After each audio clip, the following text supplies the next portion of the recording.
Hello, my name is Malik Abazdab. Welcome to the Christmas edition of PM Express. This is Christmas. There's supposed to be merry, but in many homes, there's pain in the hearts of many. There is tears and anguish because many have lost loved ones. How can we, as a society, prevent these things? And when they happen, how can we bring succor to those who have lost loved ones? When we come back from the break, I will introduce a team of men who will bring us answers to some of these questions. Stay tuned.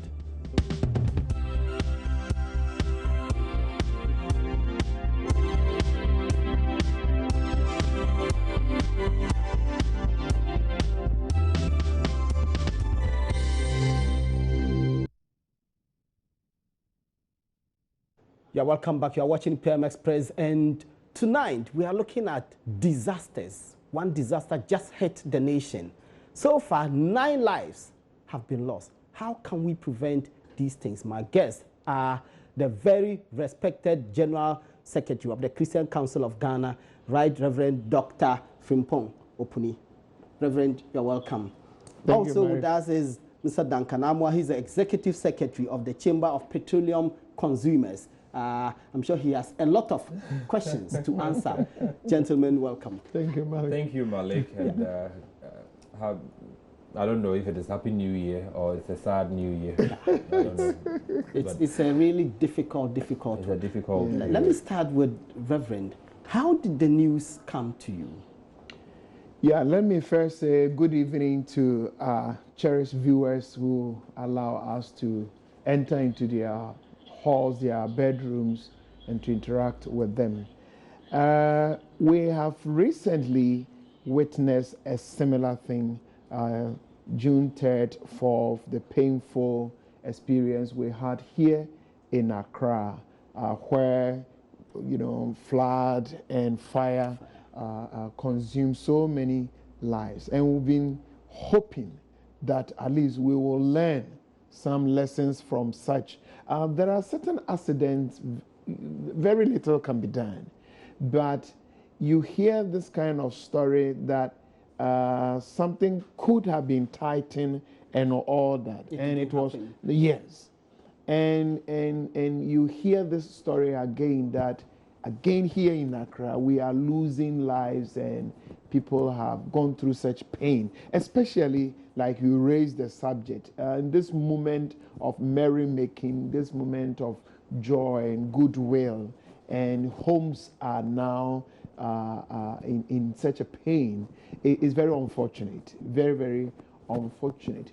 And again, the way some people also, their modern day technology, some went to the extent of, I don't know why, maybe they were helping those of us who were far away from the scene to get the pictures. But I think they went to certain extreme, and you could see certain painful pictures. Okay. I'll come back to you to talk about our acceptance of tragedy and how we treat people in tragic situations such as this. Let me go to Duncan. This is your area. When you heard this, how did it come to you? Let me thank you again, and a good evening again to your cherished viewers. One, if you recall, June 3 is not far from our memories as a people. Just a year ago, if you remember, on June 3, there was a memorial ceremony organized by the AMA together with the NPA. Yes.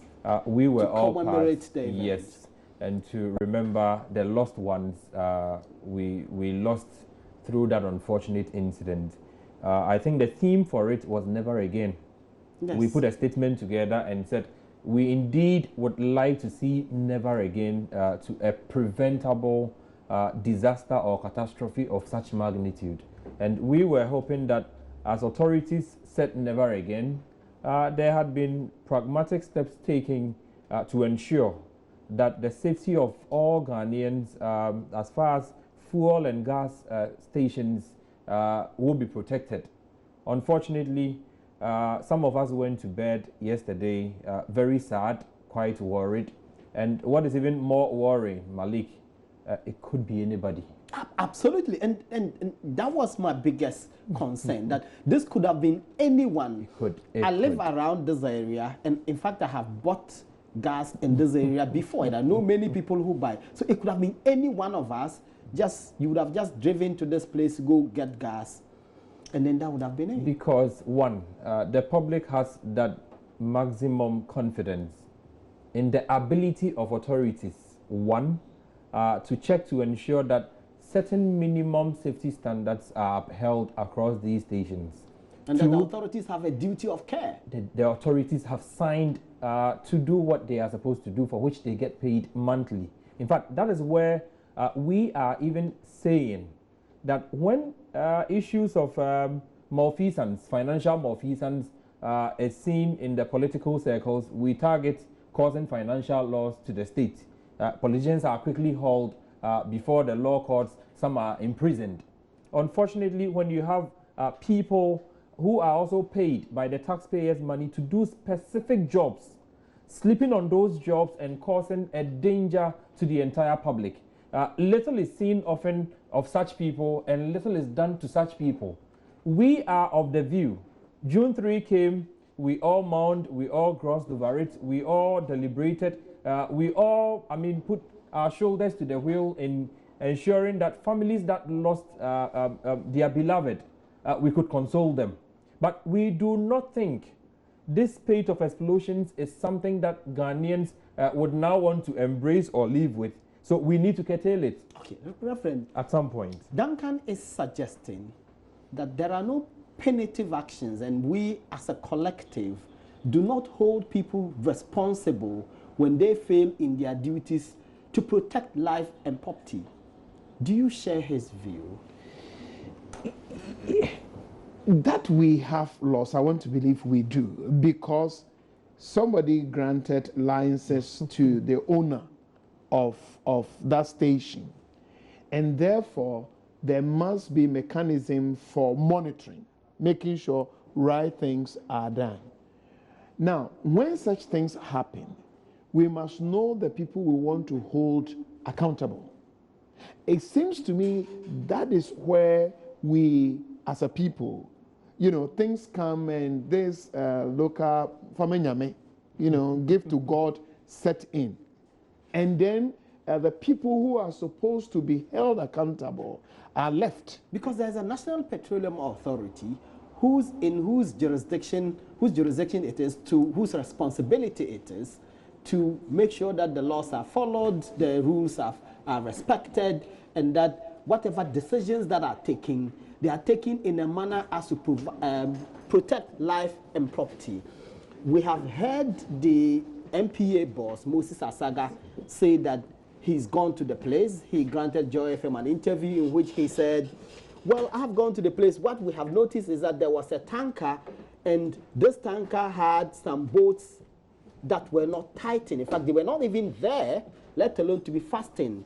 And this is how this disaster happened. Should somebody be resigning their job? That is the unfortunate side of public service in this country. It's like you can receive your salaries, you can have your job, even when such things happen. So it's not a big issue. Why are we not holding them? I wish I can answer this question. My problem is, you see, you can have A+ policy statement, laws, everything in your books, and have F- implementation. So that as a country, we have the best systems, the best legal framework and all that, great. But why we fail and do some of these things to ourselves by not enforcing our laws is where I have a problem, but it seems to me now I don't have the answer. Okay, let me go to somebody I believe may give us an answer. He is the executive director of the Bureau of Public Safety, Nana Akwada. Nana, you're welcome. Thank you very much. And Why are we not? Yes, me. I mean accepted. Why are we not holding the public office holders accountable when they fail in their duties? Elsewhere, there was a fire in a pub. The very next day, somebody resigned. Here, 152 members of our citizens died. Nobody took responsibility for it. Not one person. Let me say good evening to the panelists and also good evening to your viewers. I think about 2 years ago, I had the opportunity of being on television like this to speak about some of these things and specifically addressing this question, and I raised up the issue of criminal negligence. I think then we had some legal people coming in to say in our criminal code there's nothing like criminal negligence. Yes, there's nothing like criminal negligence, and to that extent it will be very difficult, because if I am here as the executive director and under my watch things go bad, I am exonerated because they've separated the office from my person. So yes, you can dismiss me, but you will not be able under our criminal jurisprudence to take me to face the law. There may not be a specific law upon which you can find a prosecution. You can find a criminal charge against somebody. What about moral obligation? Yes, but that's the moral aspect is probably where I think Reverend is talking about. With the moral aspect, then it becomes incumbent on either the appointing authority or the, as it were, the man responsible for the job itself. You remember when Melcombe disaster occurred, we called for Mr. Dr. Vanderpoy to resign, and it didn't matter how loud we shouted or the frequency that we did make this call. He did not go. And then June 3rd and the appointing authority also allowed him to stay at June 3rd came. Then followed June 3rd. I'm not comfortable adding on the disasters in judging people's And there office. was no apology. Well, apologies we've received too many, just one too many. I mean, when these disasters occur involving lives, we usually have very high profile public officers, coming in to make comment. And I remember in those days when we used to have the market fires, and one time I had the occasion of saying that the vice president, the outgoing vice president, Emisatha, some assurances that he gave were rhetorics, because in our opinion, several market fires have happened. We've even brought in, security assistance from the United States and all. Those reports were not available. So on what basis? Even the reports are not public. Yes. The June 3rd report, have you seen it? No, we haven't. Duncan, have you seen the June 3rd report? We only had snippets of recommendations. Why not? Why don't we have it? You see, again, authorities are in a hurry a lot more times to cover negligence in this country. When June 3 happened, if you recall, some even alluded to a passerby smoking and dropping a cigar and then all of that. So in the end, we were looking for an innocent man somewhere to blame for a leakage that apparently had existed for a couple of days, a couple of weeks, which wasn't checked. That is where you would find authorities trying to play very smart, and they get away with it. We are saying, I would not want to go into the legalities of all of this, but for the first time in the history of this country, maybe an authority who should have done his work and didn't do so will probably be held before court, so that if questions are asked, is this what your office mandates you to do? What did you do in respect of A, B, C, D? If he says he couldn't do anything or he had been there, these were the reports that he sent, and these were whatever they sent to the operator to ensure that maybe these valves were leaking, these underground tanks were leaking, then they would have to prove that, they are not culpable. They were not found wanting. They did what the Constitution mandates them to do. In the absence of that, we will continue to go around. Public office holders will continue to take all of us for granted, and our safety, our lives, property, and everything will be thrown, into the air. One, I wanted to make certain things clear. We are not going back to that discussion of siting of filling stations here and there. We did that. It was a 9-day wonder. You found the then Minister of, I think, Environment. Yes, Mama Yarga. Going round, closing down filling stations. Fast forward to a few months down the line, and all of that has gone to sleep. You no longer see him. So that was probably something short term. The long term, however, before a person will construct a gas station or a filling station, he goes through certain processes and procedure. One, you would have to get permits. Yeah, from the Environmental Protection Agency. A lot of them, a lot of processes. I have had to go through a couple of times, and sometimes it can frustrate you beyond 5 months just to get those permits. Now, as if they are delaying these things in order to be able to carry out some proper job. They only delay some of these things in order to be able to fill their pockets. So in the end, like others have suggested, you would find places, if you go to international best practices, according to some of those conventions across the globe, you cannot site 2 filling stations 500 meters or less than 500 meters to each other, because of the tendency for fire or any danger to spread to the other, and the combined danger would probably travel far wider. So some of these things, but in Ghana, you would find one station here, the next is here. If you turn round the bend, there's another one. People go through these things, they get the licensing. We are even saying, granted the licensing regime is problematic.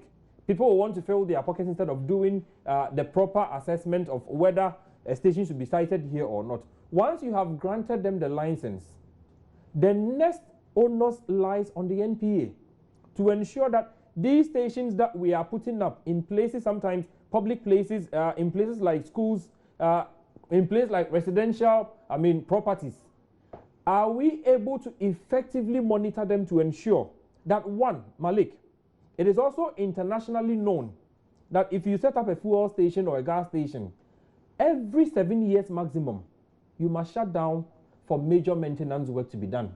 There are stations in this country, some have operated for 20 years. We that have has never not happened. Some you would not even see. Authorities are quiet. Let me come to Reverend. Are we too tolerant of wrong?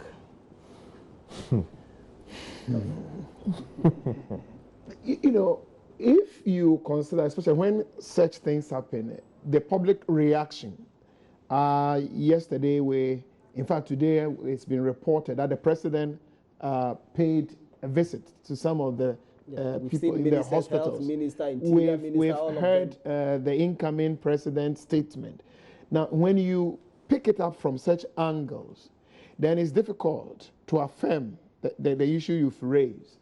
But in terms of being pragmatic, that, like what we all said, never again, the June 3rd. Yes. In fact, when we had the 1-year ceremony, there was a church service that the Accra mayor said because of the effort they put in place, amount of money they've spent, what we witness will never. Now that again suggests to you that, no, we are doing something.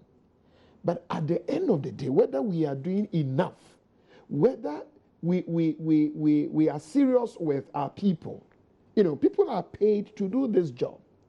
And some people must be ashamed when such things happen.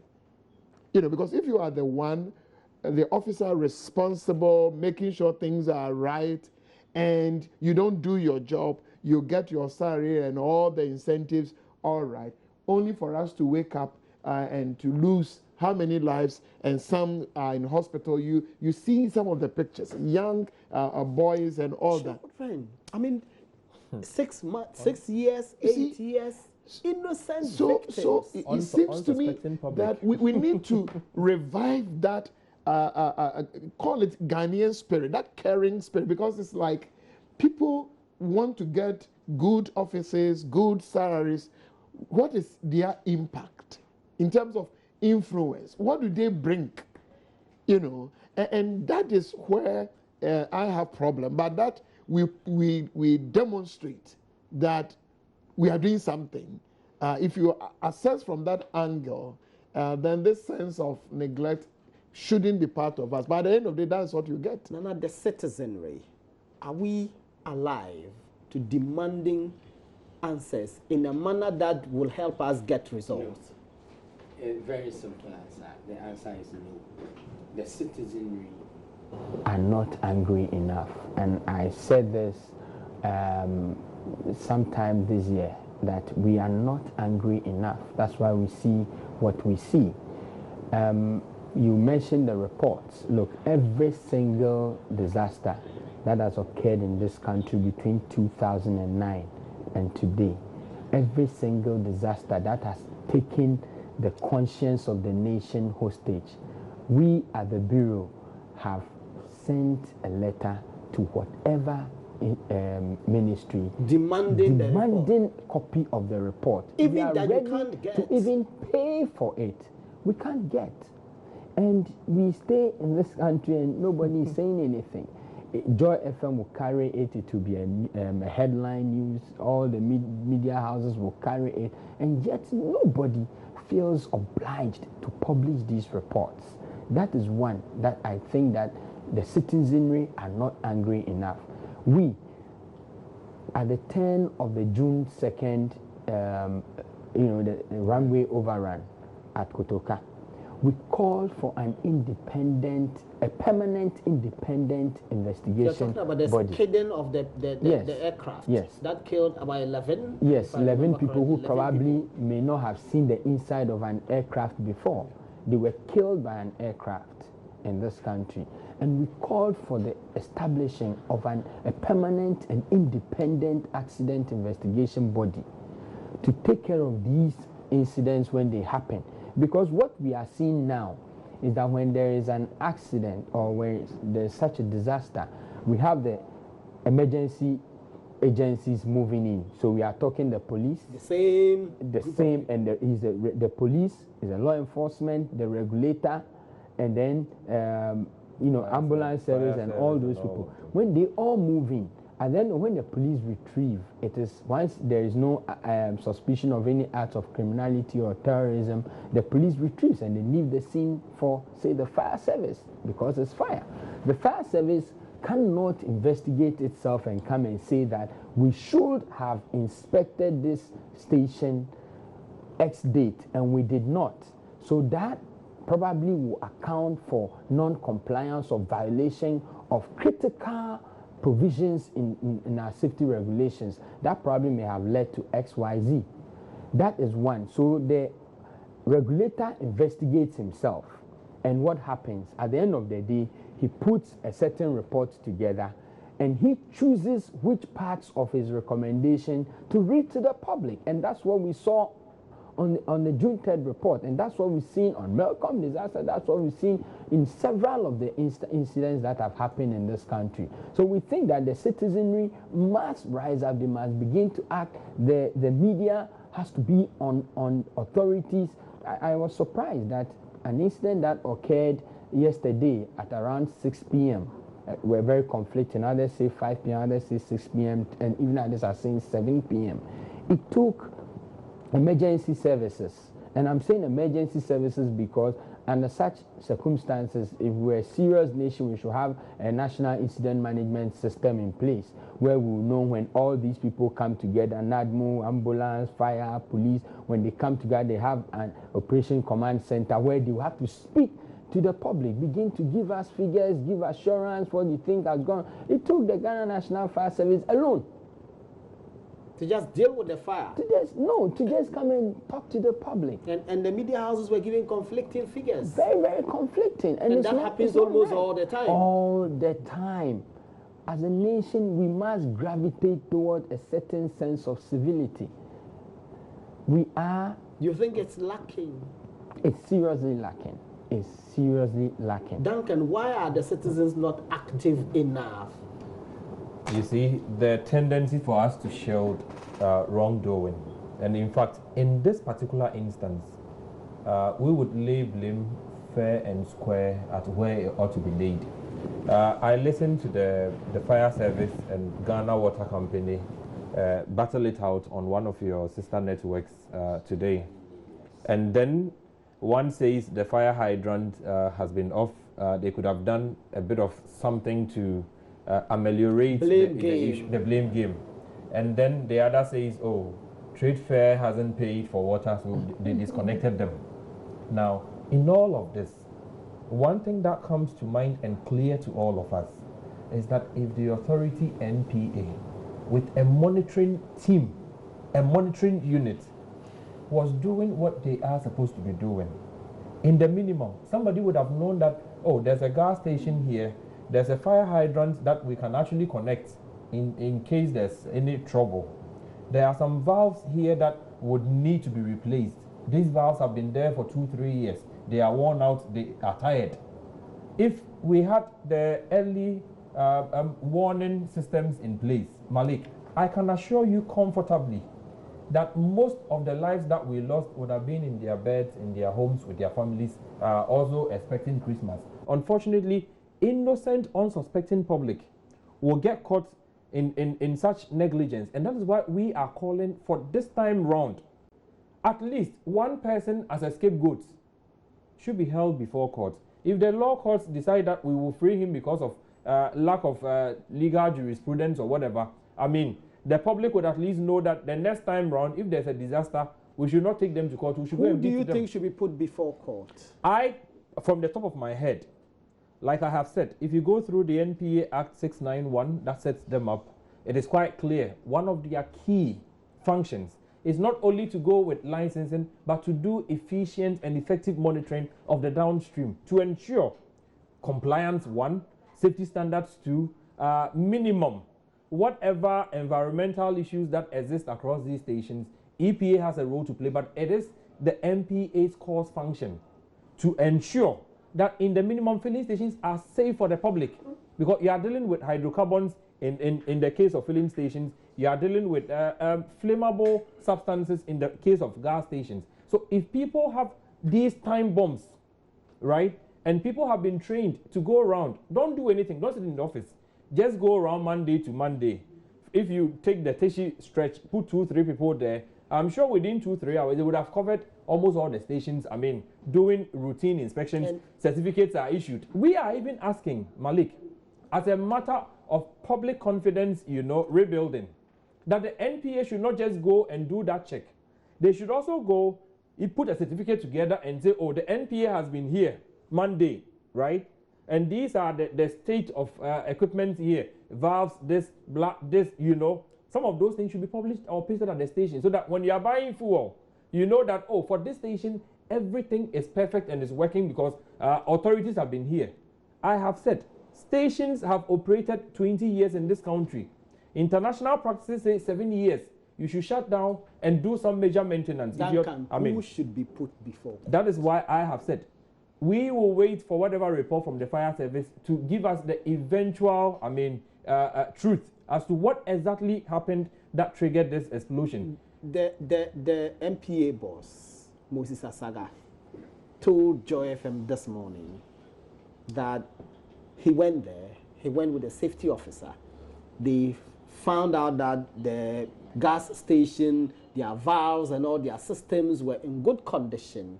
The problem was a gas tanker which had come to discharge gas and had been left there since mid-morning, and this gas tanker did not have all the bolts properly screwed on the lid.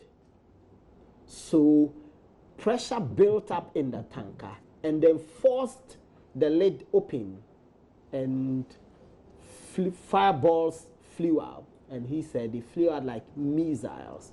He said this was negligence. Malik, you see, somebody filled that tanker. Yes. And that person should have known that this truck has a challenge. You know, we've heard him, we've listened to him, but it seems to me public officers must take Ghanaians more serious.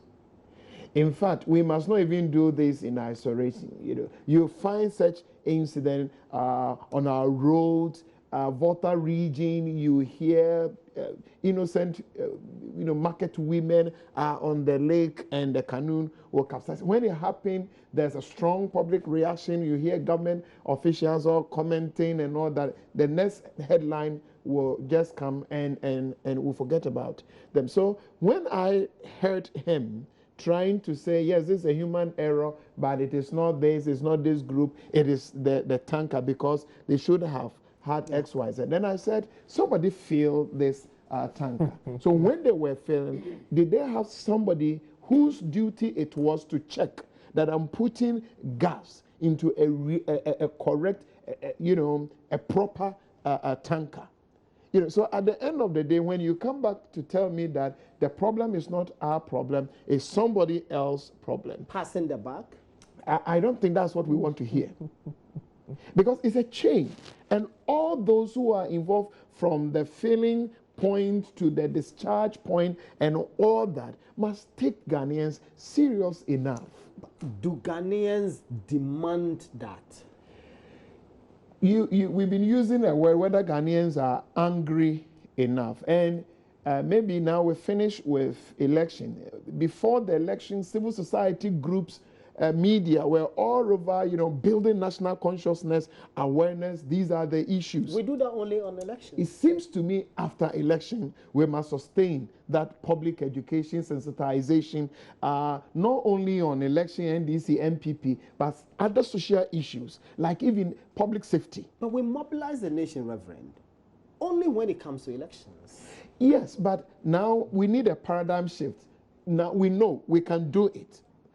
Faith-based organizations and all of everybody were all over. There was this peace industry that everybody, musicians, media, everybody. Now, can we bring that zeal and that passion into other things, other areas like, say, public safety?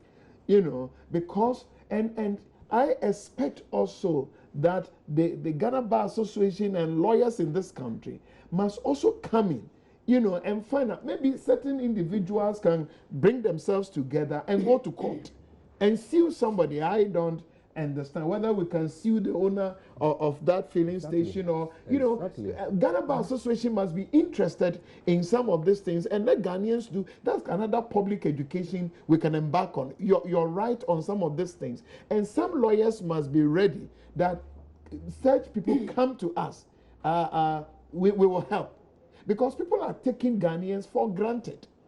And we are even happy because of where we have reached, because we're in the transitional period, it's not becoming NDC, MPP thing.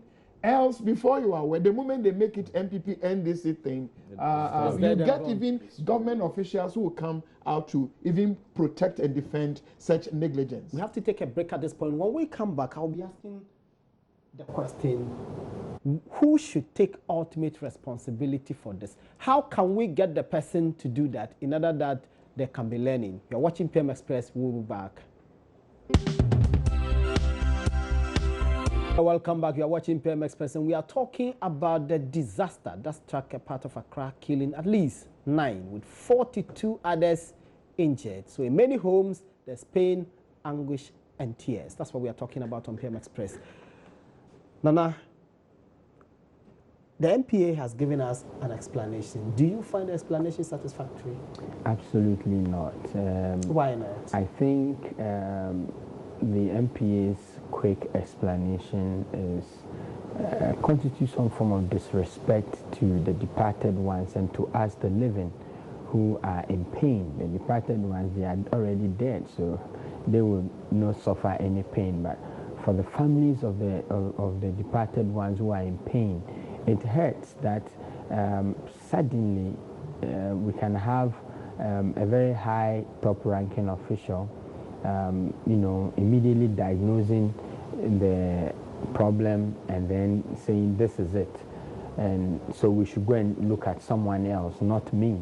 I think it's not good enough. And I find that, with all due respect, very, very ugly. What we see going on currently between Ghana National Fire Service and Ghana Water Company is equally ugly. That we have lost 9 lives, and most probably some may even join, for some of those people who were charred and walking charred. Very, very horrific images. And they had they played no part their lives, in this. yes. They didn't do anything wrong. They just were in the wrong place, the wrong time. Yes. They had no part in this. Absolutely. For some of those people, their lives will never be the same again.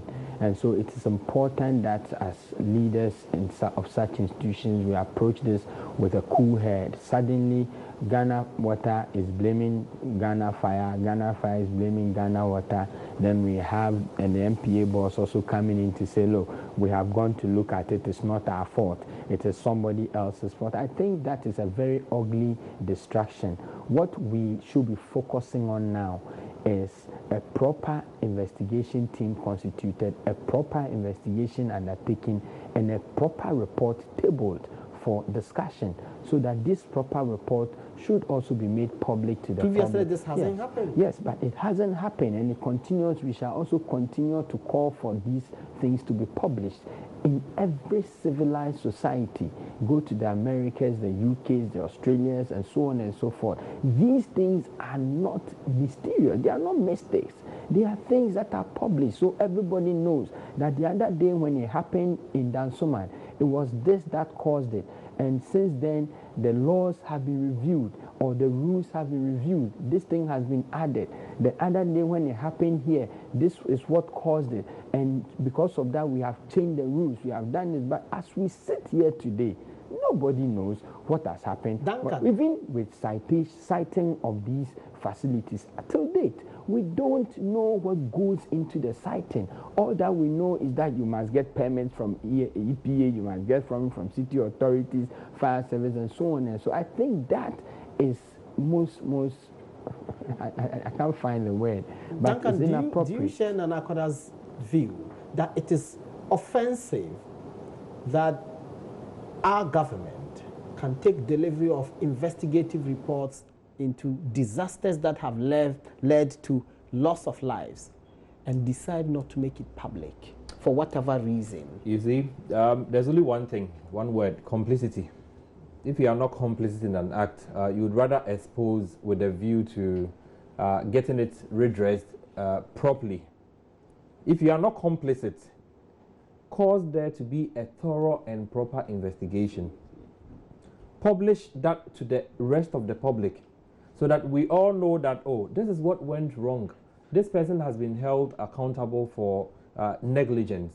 And so therefore, other operators, look, what has happened, we almost always say, accidents and incidences are bound to happen, right? How do we curb its recurrence? Now, it's gone already. The danger for all of us here is whether tomorrow morning we would not wake up to find ourselves next, or who exactly. is next. How many more such trucks, right? Exactly. Have those loose covers. How many more such gas filling stations, right, are operating without the proper regulatory standards? How many more would need to undergo maintenance and they are still delaying because somebody will have to make a little more money because, I mean, they are not ready? Who is doing what to protect all of us? If the blame game will start from the NPA, and the NPA is shifting it all to whoever was managing the truck, let me ask the NPA one simple question. Is Mr. Asaga suggesting that these bulk road vehicles, the big trucks that they load with gas and fuel and kerosene and whatever to dispatch, that these can be left to operate anyhow once they are loaded from the country? Is that what the NPA is saying to the public? Is that what Mr. Asaga is suggesting? That once we have loaded the truck, right, anyhow the truck discharge, anyhow the truck, is handled, anyhow the truck operates around you, whether it catches fire around the Fiesta Royale, that road. You remember an incident such happened. Is the NPA telling us that once their job is done with the loading from the country, whatever happens from there is left to the public and the truck driver or the operator to deal with, then they have failed all of us, protecting and monitoring to ensure that minimum safety standards are applicable. If this truck had loose whatever, and you still went ahead to allow it to load, if this truck had gone to discharge, knowing very well that when I'm done discharging, there are valves I need to close, and that wasn't closed, the NPA shouldn't say this to us and leave it. We should see the NPA sanctioning that station, asking them to pay for whatever funeral expenses. I have heard government intends to pay for this. It means that government is Father Christmas. Whenever any, sorry to say, bad thing or BS happens, government is willing to pay for it. Then it means someone is complicit somewhere.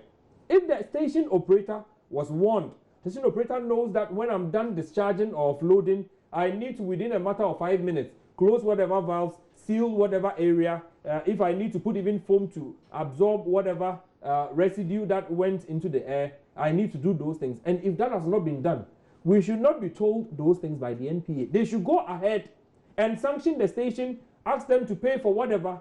That way, other operators will take a cue, Malik. That way, they will protect the public better. But this blame game, we will not take it with NPA. They should come back and tell us exactly what has happened, how they are also complicit in it, what they are going to do going forward, to ensure that you and I don't get caught. Duncan, you are too charged. You are too charged. Let me come to Reverend to bring some coolness. Reverend, this has happened for a family that has lost a loved one, and I have seen images of a woman who is selling by the roadside. She was just sitting there, and then fireball from somebody's business falls on her and burns her. For such families, what can you say to them? And lives are very important, but I must even add that some have also lost property, vehicles, and some their shops were burned, and some will need even strength to pick up. Yes, but lives are very important. Then maybe let's use your platform to console such families, especially as we are in Christmas mood, a season that should have brought joy, love, freshness, some kind of freshness. Now families gather only to count their whatever they have lost. But as a country, we must pay attention to public safety.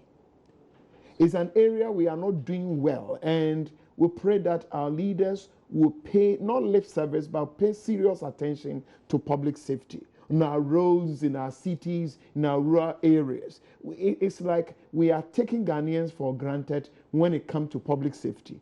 And public officers in this country must accept responsibility for their actions and inactions. In fact, like Duncan said, when I heard that government will pick all the bills and all that, so we are not going to hold anybody responsible. And June 3rd came, and again, people queue, government pay for hospital bills and all that. Now we witness what happened yesterday, and quickly announcement has been made, government will pick all the bills. Now, if we continue like that, in one breath is good, because now somebody is thinking about how do I pick my hospital bills and all that. But we must hold people responsible in this country. People must pay for their actions and inactions. We must be a country that holds people responsible for what they are paid to accomplish. If we don't go that way, it's like people are running in big vehicles, we are paying them and all that. At the end of the day, they don't deliver, but nothing happens. On that note, the sad one, Christmas is here, they will take their bonuses. Unfortunately, Duncan, we've run out of time. Most grateful to Duncan Amoah. Duncan Amoah is from the petroleum consumers, right? Nanaya Akwada, he is with the Bureau of Public Safety. Reverend Dr. Opuni Frimpong, General Secretary, Christian Council of Ghana. Gentlemen, thank you very much. We will bring you another exciting edition on PM Express. Until then, my name is Malik Abbas Dabu. Bye-bye.